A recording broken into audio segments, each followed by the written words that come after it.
پوچھ رہی ہیں کہ عورتوں کو بیعت کرنا جائز ہے اور اس کے لیے کیا شوہر کی اجازت چاہیے؟ جی، عورتوں کو بیعت کرنا کسی شیخ و مرشد سے نہ صرف جائز ہے بلکہ سنت ہے، بلکہ قرآن کریم میں سورۃ ممتحنہ میں آیت نمبر 12 میں اللہ تبارک و تعالی نے عورتوں ہی کی بیعت کا ذکر فرمایا، اور وہ بیعت طریقت اور بیعت توبہ ہی ہے، اور اس میں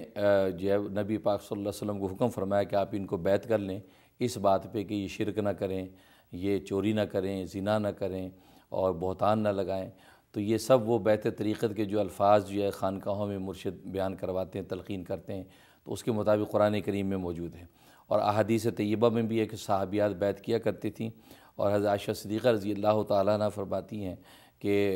نبی پاک صلی اللہ علیہ وسلم عورتوں کو جب بیعت کرتے تھے تو ہاتھ میں ہاتھ نہیں لیتے تھے بلکہ پردے سے بیعت کرتے تھے،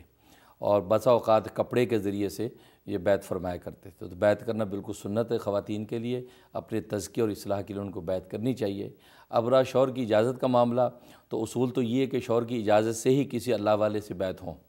لیکن اگر وہ شوہر بے دینی کی وجہ سے اجازت نہیں دیتا تو پھر ایسے شوہر کی اجازت پر آپ ٹھہرے نہ رہیں، بلکہ کسی اللہ والے سے بیعت ہو کر اپنی اصلاح کروائیں۔